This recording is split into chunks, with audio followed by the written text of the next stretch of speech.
अप्रैल 1912, एक ऐसी रात जो दुनिया कभी नहीं भूल पाएगी। समुद्र के बीच एक जहाज अपनी पहली और आखिरी यात्रा पर था, लेकिन इस रात कुछ ऐसा होने वाला था जो हमेशा के लिए एक रहस्य बन गया। टाइटैनिक का डूबना एक त्रासदी थी, लेकिन इस त्रासदी के नीचे छुपे हैं कई राज, कई रहस्य जो आज तक लोगों को परेशान करते हैं। आज हम चर्चा करेंगे दुनिया के सबसे प्रसिद्ध और रहस्यमय जहाज के बारे में, टाइटैनिक।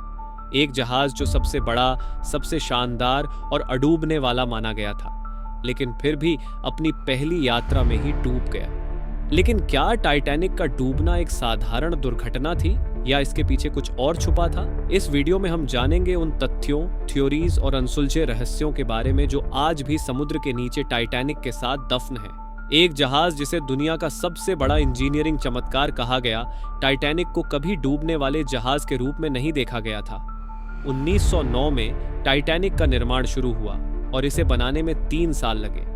हर तरफ सिर्फ एक ही बात थी, टाइटैनिक सबसे बड़ा, सबसे शानदार और अडूबने वाला जहाज होगा। व्हाइट स्टार लाइन के लिए बनाया गया ये जहाज तब की दुनिया का इंजीनियरिंग का एक मास्टरपीस था। टाइटैनिक की लंबाई थी 882 फीट और इसका वजन था 52,000 टन। कल्पना कीजिए, एक ऐसा जहाज जो अपने समय का सबसे बड़ा फ्लोटिंग स्ट्रक्चर था। और सिर्फ यही नहीं, टाइटैनिक को अडूबने वाला का टैग भी दिया गया, क्योंकि उसके डिजाइन में वाटर टाइट कंपार्टमेंट्स बनाए गए थे जो समुद्र के पानी को अंदर आने से रोक सकते थे।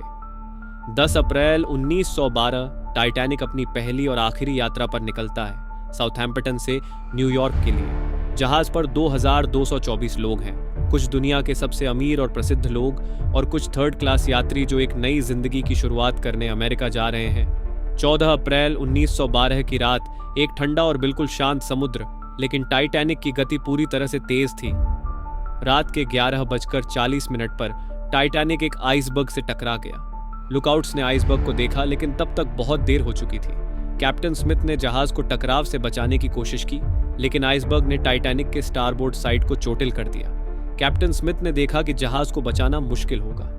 कुछ ही घंटों में टाइटैनिक डूबने वाला था, लेकिन सबसे बड़ी समस्या थी लाइफ बोट्स की कमी। सिर्फ 20 लाइफ बोट्स थे जो 1178 लोगों को बचा सकती थी, लेकिन जहाज में 2224 लोग थे। हर दूसरा इंसान लाइफ बोट्स के बिना रह गया। अराजकता का माहौल था। सबको लग रहा था कि टाइटैनिक डूब नहीं सकता, लेकिन जब जहाज धीरे धीरे झुकने लगा तब लोगों को समझ आया कि उनका अंत निकट है। लाइफ बोट्स जो सबसे बड़ी उम्मीद थी लोगों के लिए, लेकिन उनका कम पड़ जाना टाइटैनिक के पतन का एक और कारण बना। लाइफ बोट्स की कमी टाइटैनिक की सबसे बड़ी गलती थी। हर लाइफ बोट को पूरी तरह नहीं भरा गया। कई लाइफ बोट्स आधे भरे थे, क्योंकि लोग घबराए हुए थे और समय कम था। लाइफ बोट्स जाने के बाद टाइटैनिक पर लोग फंसे हुए थे। ठंडा पानी और एक जमा देने वाली रात ने उन्हें और भी हताश कर दिया था। और उस समय एक ऐसी चीज हुई जो टाइटैनिक के रहस्यों में शामिल हो गई। जहाज 2 हिस्सों में बंट गया और डूब गया। इतने सालों तक टाइटैनिक का मलबा समुद्र के नीचे खोया रहा, जब तक 1985 में डॉक्टर रॉबर्ट बैलार्ड ने इसे ढूंढा नहीं। रॉबर्ट बैलार्ड और उनकी टीम ने टाइटैनिक का मलबा अटलांटिक के 12,000 फीट नीचे खोजा। ये एक ऐतिहासिक खोज थी, क्योंकि टाइटैनिक को ढूंढने में कई चुनौतियां आई थी। टाइटैनिक का मलबा 2 हिस्सों में मिला, बाव और स्टर्न अलग अलग थे। सबसे हैरान करने वाली बात थी कि टाइटैनिक का कुछ हिस्सा सुरक्षित था, लेकिन समुद्र के नीचे बैक्टीरिया और जंग ने उसके स्टील को धीरे धीरे खा लिया था। इस मलबे की खोज ने दुनिया को हिला दिया। टाइटैनिक के साथ जो लोग डूबे थे, उनके परिवारों के लिए यह एक भावनात्मक पल था, लेकिन यह खोज एक और रहस्य के दरवाजे खोल रही थी। टाइटैनिक का मलबा इतना अच्छी तरह से समुद्र के नीचे कैसे सुरक्षित रहा? टाइटैनिक के डूबने के बाद कई थ्योरीज और साजिशें सामने आईं।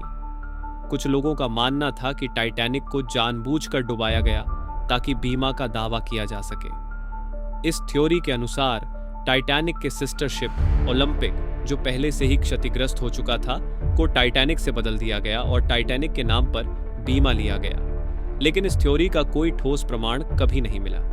टाइटैनिक का डूबना एक चेतावनी थी, और इस चेतावनी ने दुनिया को हमेशा के लिए बदल दिया। समुद्री सुरक्षा कानूनों को फिर से परिभाषित किया गया। 1914 में international convention for safety of life at sea, SOLAS को लागू किया गया। जो ये सुनिश्चित करता था कि हर जहाज के पास पर्याप्त लाइफ पोर्ट्स हों और उन्हें सही तरीके से मेंटेन किया जाए। लगातार रेडियो वॉच भी जरूरी हो गया था ताकि आपातकालीन स्थिति में समय पर कार्रवाई की जा सके। टाइटैनिक की त्रासदी के बाद हर जहाज पर वायरलेस कम्युनिकेशन को अनिवार्य कर दिया गया और एक अंतर्राष्ट्रीय आइस पेट्रोल सेवा भी शुरू हुई जो नॉर्थ अटलांटिक में आइसबर्ग्स पर नजर रखती है। टाइटैनिक के डूबने का जो क्षण था वो अब भी एक बड़ा प्रश्न चिन्ह है। कुछ शोधकर्ताओं का कहना है कि जब जहाज डूब रहा था उस समय एक धमाके जैसा शोर सुनाई दिया जो शायद दबाव के कारण स्टील प्लेट्स के टूटने का था। मलबे की स्थिति को लेकर कई थ्योरीज सामने आई हैं। एक थ्योरी कहती है कि बैक्टीरिया और खारे पानी ने धीरे धीरे टाइटैनिक को खत्म कर दिया है और कुछ साल बाद ये मलबा पूरी तरह से गायब हो जाएगा। ये बैक्टीरिया रस्टिकल्स बनाते हैं जो टाइटैनिक के लोहे और स्टील को नुकसान पहुंचा रहे हैं। कुछ लोगों का कहना है कि टाइटैनिक पर एक प्राकृतिक संरक्षण की प्रक्रिया चल रही है। एक परिकल्पना है कि वहां के ठंडे तापमान और दबाव ने जहाज के कुछ हिस्सों को अधिक खराब होने से रोका हुआ है। टाइटैनिक का मलबा एक संग्रहालय जैसा बन गया है जो सिर्फ वैज्ञानिक शोध का नहीं बल्कि भावनात्मक महत्व का भी हिस्सा है।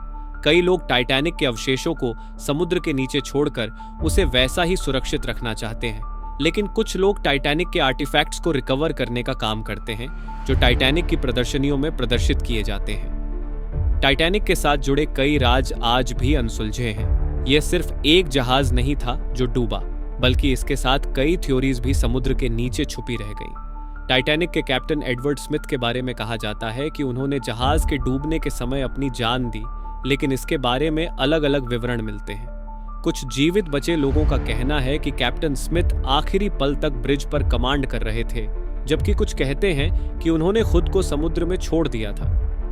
इस वीडियो का उद्देश्य सिर्फ एक जहाज के मलबे की व्याख्या करना नहीं था, बल्कि उन रहस्यों, अनसुलझे सवालों और सिद्धांतों को सामने लाना था जो टाइटैनिक के साथ नीचे दफन है। आपको टाइटैनिक के बारे में क्या लगता है? क्या आप किसी सिद्धांत का समर्थन करते हैं या टाइटैनिक का डूबना एक दुर्भाग्यपूर्ण हादसा था? कमेंट सेक्शन में अपने विचार जरूर साझा करें। अगर आपको वीडियो पसंद आया हो तो कृपया लाइक करें, सब्सक्राइब करें और बेल आइकन दबाएं ताकि हमारी नवीनतम वीडियोस के नोटिफिकेशन आपको मिलते रहे। और हमें बताएं कि आप और कौन सी ऐतिहासिक त्रासदियों और रहस्यों पर वीडियो देखना चाहेंगे। हमारी आज की यात्रा यहीं समाप्त होती है, लेकिन टाइटैनिक की कहानी कभी समाप्त नहीं होगी। यह हमेशा समुद्र की गहराइयों और अंधेरे रहस्यों का हिस्सा बनी रहेगी। मिलते हैं अगले वीडियो में एक नए रहस्य के साथ। तब तक के लिए ध्यान रखें और अनजाने को खोजते रहें।